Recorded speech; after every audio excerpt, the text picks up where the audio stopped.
Alhamdulillah, alhamdulillahi rabbil alameen, wa salatu wa salamu ala ashrafil mursaleen, sayyidina wa nabiyyina wa maulana Muhammad sallallahu ta'ala alayhi wa sallam wa ala alihi wa ashabihi ajma'in. Assalamu alaikum wa rahmatullahi wa barakatuh. In every era, Allah Jalla Jalaluhu sends His awliya to the world for the guidance of mankind. And they are role models for people to follow. Some of them have such a strong and powerful influence on the world that even after their apparent demise from this world, the world remembers them and still benefits from them. And one such personality I want to speak about, seeing it we're just coming out of the month of Rabi'ul Akhir, is none other than Sayyid Abdul Qadir Jilani, Qaddasallahu Sirrahu Aziz, who was a direct descendant of Sayyidina Imam Hassen radiallahu anhu from his father's side, and from his mother's side was a descendant from Sayyidina Imam Zainul Abidin, the son of Sayyidina Imam Hussein radiallahu anhu. Therefore, he was both a Hassani and Husseini, tracing his lineage from the two of the grandsons of Nabi Muhammad sallallahu alayhi wa sallam. Sayyid Abdul Qadir Jilani, Qaddasallahu Sirrul Aziz, passed away on the 11th of Rabi'ul Akhir, 561 Hijrah, corresponding to 1166, the Christian era, at the age of 91. A special dhikr is held that night. It is variously known as Khatm Ghawthiyah, Ziyara, Shaykh Abdul Qadir Jilani, Urs Sharif, and more popularly known as Garawi Sharif. Garawi obviously means 11. These dhikr sessions draw murideen and spiritual seekers in their thousands who come out spiritually rejuvenated, with their characters transformed and refined, ready to sacrifice everything they have for the sake of Allah. And these halaqatul dhikr, gatherings in other words, in the tariqatul qadiriyah, have continued to attract thousands of people in the Sufi order. The Holy Quran promises that Allah will raise among the Muslims khulafa, we say khalifas, deputies or successors to Nabi Muhammad sallallahu alayhi wa sallam. As Allah says, بَعْدَ أَعُوذُ بِاللَّهِ مِنَ الشَّيْطَانِ الرَّجِيمِ بِسْمِ اللَّهِ الرَّحْمَنِ الرَّحِيمِ وَعَدَ اللَّهُ الَّذِينَ آمَنُوا مِنكُمْ وَعَمِلُوا الصَّالِحَاتِ لَيَسْتَخْلِفَنَّهُمْ فِي الْأَرْضِ كَمَا اسْتَخْلَفَ الَّذِينَ مِنْ قَبْلِهِمْ. Allah has promised those among you who believe and do righteous good deeds that He will certainly grant them succession to be rulers in the land, as He granted it to those before them. وَلَيُمَكِّنَنَّ لَهُمْ دِينَهُمُ الَّذِي ارْتَضَىٰ لَهُمْ, and that He will grant them the authority to practice their religion which He has chosen for them.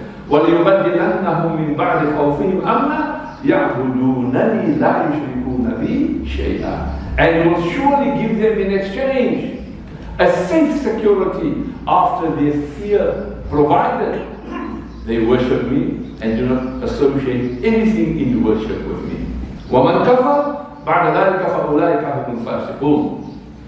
But whoever disbelieves after this, they are fasiqun, they are rebellious. Allah protect us.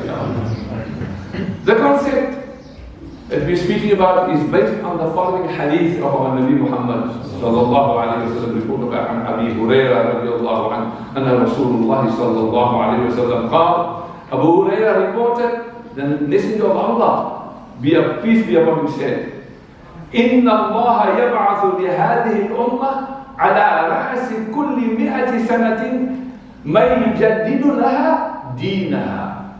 Verily Allah will raise upon in this nation at the beginning of every century someone who will renew their religion, revitalize, you know. And one such mujaddid is none other than Sayyidina Abdul Qadir Jilani, Qaddasallahu Sirruhu Aziz. His term, Muhyiddin, the reviver of religion. Ghawthul A'zam, meaning the great help, the great helper. Like I always say, Shaykhul Imdad, Sakin fi Baghdad. He is the Shaykh of assistant, residing in Baghdad, Beirut, Baghdad. His first karamat was witnessed when, as a child, during the month of Ramadan, he would take his mother's milk only at night and not during the daytime. Subhanallah. And this fact has been proven on the evidence of his mother. Once the new moon of the month of fasting was not visible in the evening on account of clouds, and in the morning he came to his mother to inquire whether the day was the first of Ramadan. She replied that the child did not take her milk during daytime, which indicated that the day was the first of Ramadan. Subhanallah. When he became a teenager, Sayyid Abdul Qadir Jilani then requested his mother to dedicate him to Allah and also to allow him to proceed to Baghdad, which was then famous in the Muslim world as a great seat of learning for the acquisition of knowledge. When his mother heard the proposal, she shed silent tears as she perceived that on account of her old age, she was not destined to see her dear son again, whom she had brought up so carefully and tenderly after the death of her husband. Her husband died long, long ago. And what she did, she sewed 40 gold dinars into his garment so that they might not easily be lost. It was his share of the money left by his father. Where our Sheikh, the late Maulana Sheikh Nazib al-Haqqani al-Naqshbandi, whose great-great-grandfather was none other than Sayyid Abdul Qadir Jilani, was given the coins of the time of Sayyid Abdul Qadir Jilani when our Sheikh went into khalwa, when he went into spiritual seclusion at the maqam or grave of Sayyid Abdul Qadir Jilani. Subhanallah. Carrying on, the young teenager, Sayyid Abdul Qadir Jilani, Qaddasallah, he soon joined a small caravan which was going to Baghdad. From the time of his childhood, he had never uttered falsehood, but despite the strength of his character, his mother, at the time of parting, took a vow from him that he should not tell even one lie under any circumstances. They then parted with heavy hearts. The caravan passed quite safely as far as Hamadan, but beyond that place, a gang of 60 robbers fell upon this caravan and plundered it, but none laid violent hands upon Sayyidina Abdul Qadir Jilani Qaddasallah. Because they thought, he's penniless, he's just a religious youth, you know. So one robber, however, questioned him whether he had anything with him. And he said, I had 40 gold dinars sewn into my garment. The robber, he took it as a joke and just left it. And he went away.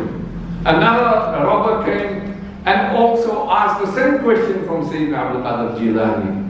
And on receiving the same reply, he moved off. They reported this incident to the leader of the gang, and who ordered Sayyidina Abdul Qadir Jilani to be brought before him. And accordingly, he was taken before the gang leader, and he said the same thing when he was asked, and which he has stated before. He's got the gold coin sewn in his garment. Garment was then cut open and 40 dinars were found. On seeing the dinars, the leader was astounded and asked Sayyid Abdul Qadir Jilani, what had made him tell the truth when he knew that he too would be around? He replied that he had promised his mother not to tell a lie under any circumstances. And Sayyid Abdul Qadir Qaddasallah added that if he had to tell a lie on the very first stage of his journey undertaken for the sake of acquiring knowledge of deen, he would have obviously had no chance of acquiring real knowledge of deen at subsequent stages of his career. Subhanallah. Ya Allah. Look at the truthfulness. And here we would quickly give a white lie, just net so. Not only that, in order to back up what we say, we have to say, Cape Town style, Wallahi you are Rasul Qasam. You know? Don't we do that? Astaghfirullah. Why must we back up with Qasam and swear to Allah? Look at Sayyid Abdul Qadir Jilani, subhanallah. May Allah grant our children, our grandchildren, that type of qualities. And us, that we have that, a little bit of that type of honesty. Ameen. Ameen. You know, upon this, the robber burst into tears and said, you cannot disobey your mother, and I have been disobeying the Lord of all my life. Subhanallah. Look how the karamah of Sayyid Abdul Qadir Jilani is impacting upon him. This is Allah's karamah, subhanallah, through Sayyid Abdul Qadir Jilani. What did he do? He placed his hands upon the hands of Sayyid Abdul Qadir Jilani, and the leader of the robbers solemnly vowed to give up robbery. The other robbers also followed suit, and the leader repented. The belongings were returned to the owners. Right? Such was the charismatic power and karamah of Sayyidina Abdul Qadir Jilani Qaddasallah, even at this very young age, subhanallah. While there's so much to talk about, but time won't allow me. While studying in Baghdad, Sayyidina Abdul Qadir Jilani Qaddasallah, he faced many hardships and was tested and severely tested by the life he had in Baghdad. He also used to say, when hardships and difficulties would come, so unbearable, then I would lie on the road and continuously recite, فَإِنَّ مَعَ الْعُسْرِ يُسْرًا إِنَّ مَعَ الْعُسْرِ يُسْرًا. Subhanallah. So verily with hardship, there is always a relief. Verily with hardship, there is always a relief. May Allah grant us that, Ya Allah. And grant it to our Palestinian brothers and sisters. Then he would address his nafs and say, do not be impatient, have trust and faith in Allah. And after a while, a person came to Sayyid Abdul Qadir Jilani and offered him some food. And Sayyidi obviously declined very politely. And he was in need. But the person insisted. And upon such insistence, Shaykh Abdul Qadir Jilani joined him in his meal. While eating, the person asked Sayyid Abdul Qadir Jilani about himself, and he explained to him that he was from Jilan and that he was in Baghdad to attain knowledge. The person then said he was also from Jilan and asked if he knew any person by the name of Abdul Qadir Jilani. So Shaykh Abdul Qadir Jilani Qaddasallah Sirrahul Aziz answered, my name is Abdul Qadir Jilani. Okay? When the man heard this, with tears in his eyes, he stood before Shaykh Abdul Qadir Jilani Qaddasallah and he said, please forgive me, for I have misused that which was given to me in trust. And Shaykh Abdul Qadir Jilani Qaddasallah asked the stranger to explain what he meant.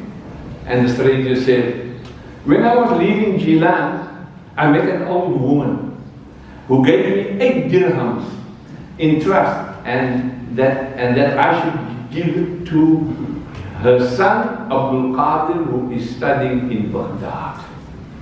Oh, Abdul Qadir, the man says, the food that I was eating from the 8 dirhams that your mother has given for you, I have been searching for you but could not find you, and due to this my stay in Baghdad was extended, and this caused my money to run out, and out of extreme hunger I used some of your money to purchase this food that we ate. Oh, Abdul Qadir, it is not I that fed you, but it is you that fed me. Subhanallah. Please forgive me for abusing that which was given to me in trust, in amanah. Subhanallah. Look at that. Shaykh Abdul Qadir Jilani, Qaddasallah, with great gentleness and affection, held the stranger to his heart, praised him for his honesty and his sincerity. He then gave the remainder of the food and a portion of the 8 dirhams to the stranger and bade him farewell. When we come in speaking about his knowledge, Sayyid Abdul Qadir Jilani's Qaddasallah, his academic achievement was impressive. In Baghdad, he went to the Madrasa Nizamiya, which was the most prestigious and world-renowned educational institution of its time.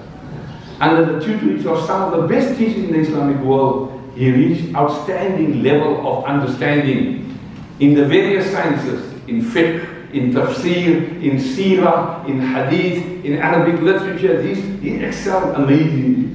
He studied the Hanbali fiqh, in particular under the prominent Hanbali jurist Sayyidina Abu Sa'id al-Makhzumi, rahimahullah.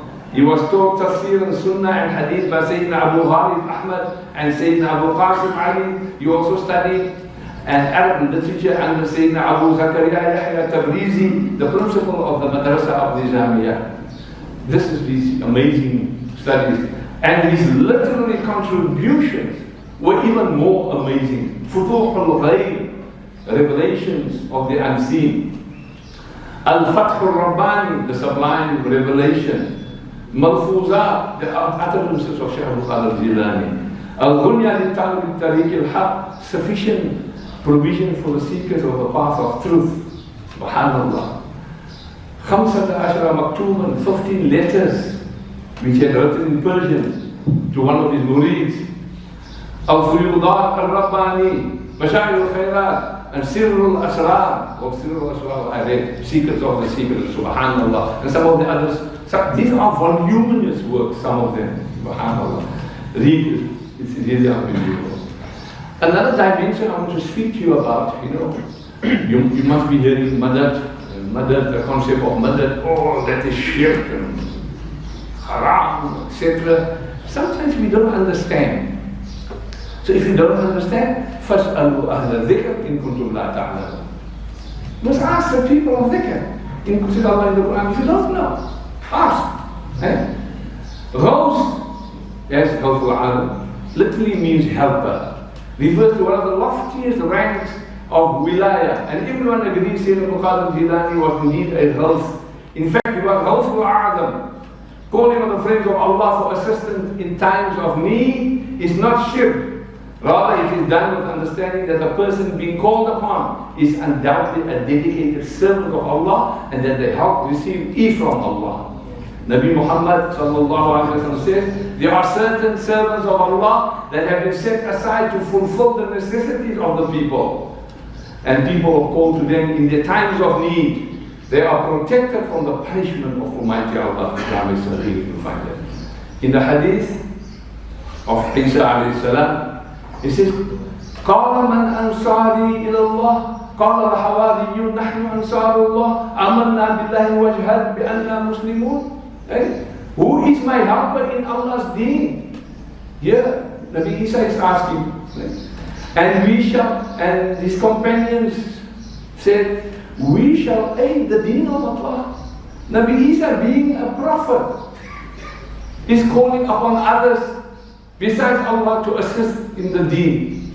Is he making shirk? So be very careful how we understand our religion. Allama ibn Juzri rahimahullah states, if one is ever in need, then he should say, Ya ibadallah, aghithuni. O servants of Allah, assist me. O servants of Allah, assist me. O servants of Allah, assist me. Especially if you're lost in the desert, you just cry out like that. Subhanallah. When you go to a scholar, and when you say madad, it means teach me. When you say to the wali, madad, it means make a good dua for me. And if you say madad ya Rasulullah, means ask Allah to forgive me, O Rasulullah sallallahu alayhi wa sallam. Madad ya Rasulullah is in the evidence of the Quran, where Allah says, وَلَوْ أَنَّهُمْ إِذْ ظَلَمُوا أَنفُسَهُمْ إِذْ جَاءُوكَ فَاسْتَغْفَرُوا اللَّهَ وَاسْتَغْفَرَ لَهُمُ الرَّسُولُ لَوَجَدُوا اللَّهَ تَوَّابًا رَحِيمًا. If only they had come to you, Ya Rasulullah sallallahu alayhi wa sallam, when they wronged themselves and asked Allah's forgiveness, and the messenger had asked forgiveness for them, they would have found Allah to be accepting of repentance, most merciful. So he who utters the word madad must know its meaning. When you say to the wali madad, you're not asking him for 2 loaves of bread or a bowl of biryani. For example, when you say madad ya Rasulullah, give us your intercession ya Rasulullah. Give us istighfar, and that is permissible. The meaning for madad therefore is not shirk. It is a request for his intercession and istighfar. Imam Tabarani has narrated an incident that a person repeatedly visited Uthman ibn Affan concerning something he needed, but Uthman ibn Affan paid no attention to him. So the man went to Uthman bin Hunayf radiallahu anhu and complained to him about the matter. So Uthman bin Hunayf says radiallahu anhu, go make wudu, then come to the masjid and perform 2 rakat, and then you say, Allahumma inni as'aluka wa atawajjahu ilayk بنبينا محمد نبي الرحمة. Oh Allah, I ask you and turn to you through our Prophet, Nabi Muhammad, the Prophet of mercy. Ya Muhammad, inni atawajjahu bika ila Rabbi fayaqdi hajati. Oh Muhammad, sallallahu alaihi wasallam, I turn through you to my Lord that He fulfill my need. And then He must mention your need. Subhanallah. So the meaning of madad is according to the state of the person to whom it is said. So if a man is reading ilm and you say to him, madad ya Sayyid ya Shaykh, let us hear some of your ilm. If a man is sitting making dua and you say madad, it means give me a dua, make dua for me. If a man is eating fruit and you say madad, you give me fruit. No, I haven't got money, so you can't ask me madad. You know? The question then is asked, what is the meaning of a saying when Rasulullah sallallahu alayhi wa sallam says, if you ask, then ask from Allah? How would you interpret that? That's clear, isn't it? If you ask from Allah. Right? Yeah, so if the answer comes in, if it's meal time, breakfast, lunch and supper, say, Ya Allah, give me breakfast. Because if you say that, if you hold this concept, then are you going to ask Allah for breakfast and lunch and supper? Or are you going to ask your wife, my darling, for Allah, I'm going to wait for her. Otherwise, no supper for you. You understand? You must please understand the concept of madad and asking. Imam Ghazali rahimahullah states that help can be asked from a person who used to be asked for assistance in his lifetime, even after his passing away. Subhanallah. And be very careful. Sometimes because of our stupidity and ignorance actually, sometimes we say wrong things. We say, that wali, what is he? Do not bear enmity to Allah's friends. It's a warning. Inna Allah Ta'ala, it is the hadith al-Qudsi. Nabi Muhammad sallallahu alayhi wa sallam says that Allah says, Inna man aada li waliyan faqad aadantuhu bil harb. I will declare war against him who treats with hostility a pious worshipper of mine. A wali of mine. A pious worshipper of mine. So be very careful how we And the hadith goes further, وَمَا تَقَرَّبَ إِلَيْهِ عَبْدِي بِشَيْءٍ أَحَبَّ إِلَيَّ مِمَّا افْتَرَضْتُ عَلَيْهِ. And the most beloved thing which my slave comes near to me is what I have enjoyed upon him.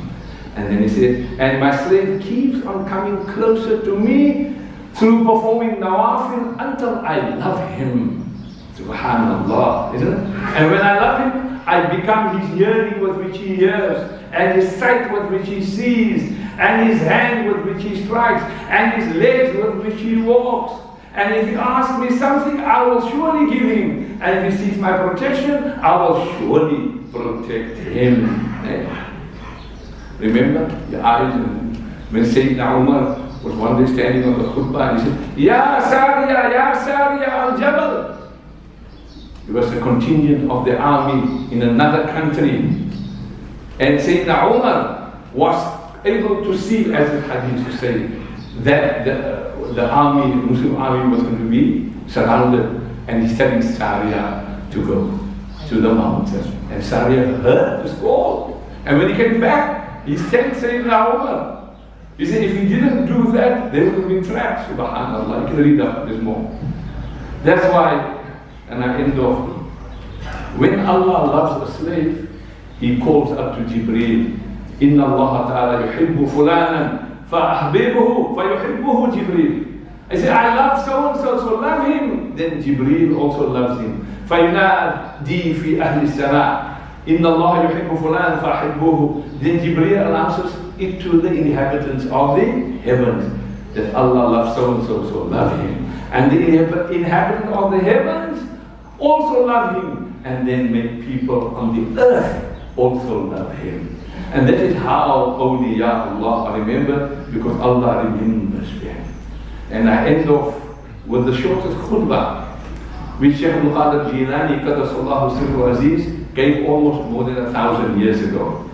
And he climbed the mimbar and he said, a morsel of food for the stomach of a hungry person is better than building 1,000 mosques, and better than covering the Kaaba with expensive cloth, and better than he who stood in prayer and prostration, and better than he who fights in jihad with an unsheathed sword, and better than he who fasts the whole year in continuous heat. And when the flour or meal descends to the stomach of a hungry person, it has a nur, a divine light that rivals the light of the sun. So glad tidings to the one who feeds the hungry. May Allah grant us all that. Subhanallah. I wanted to recite a few mankabats, but we haven't got the time, inshallah. So, but I can see Shaykh Salahuddin is disappointed, so I must not just recite one. The one says, but to many of my Urdu speakings here, especially, Mustafa ka gharana salamat rahe, Qadri astana salamat rahe, hukm tha ke ada ho, namaze 50 aapka aana jana, salamat rahe Qadri astana, salamat rahe Naqshbandi ka astana, salamat rahe